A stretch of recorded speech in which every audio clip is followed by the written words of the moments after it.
اور میں کبھی کئی چیزیں نہیں بھول سکتا.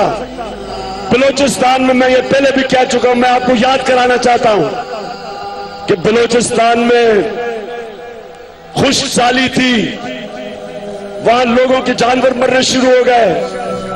وہ بیچارے وہاں سے لوگ شہروں کی طرف آئے, کیمپوں میں ٹھہرے. تو میں ایک کیمپ میں گیا, میرے پاکستانیوں, میرے ذہن میں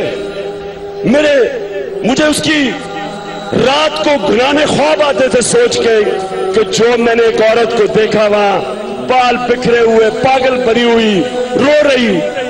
اس کے خامد سے میں نے پوچھا اس کو کیا ہوا؟ کہتا جب خشک سالی شروع ہوئی, ہمارے جانور بننے شروع ہوئے, تو ہم نے فیصلہ کیا کہ شہر کی طرف جائیں, جو بھی بچ گیا اس کو لے کے جائیں. تو کہتا لیکن ہمارے پاس ہماری ایک معذور بیٹی تھی, اور ہمارے پاس اس کو لے جانے کے باقی بھی بچے تھے, تو ہمیں اس معذور بیٹی کو چھوڑ کے جانا پڑا. اور یہ ماں ابھی بھی اس کو اس بیٹی کی چیخیں یاد آ رہی ہیں. جب یہ جا رہے تھے وہ چیخیں مار رہی تھی بیٹی. کون سا معاشرہ اجازت دیتا ہے اپنے انسانوں کو اس طرح رکھنے کا؟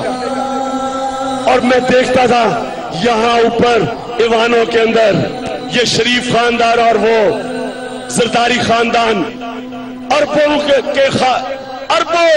روپے ان کے باہر ہیں, پیٹ ان کا بھرتا نہیں ہے. ایک گھر نہیں تو دوسرا گھر, پیرس میں, لندن میں. اس کا بیٹا نواز شریف کا 800 کروڑ روپے کے فلیٹ میں 1 ہائیڈ پارک کارنر میں لندن میں رہتا ہے. کدھر سے آیا پیسہ؟ کیوں قوم چپ کر کے تسلیم کرتی تھی؟ تو پاکستانیوں, مجھے آج خوشی یہ کہ مجھے نظر آ رہی ہے, اور میں اس لیے اللہ کا شکر ادا کر رہا ہوں کہ اللہ تو نے میری دعا قبول کی اور میری ساری قوم کو جگا دی ہے.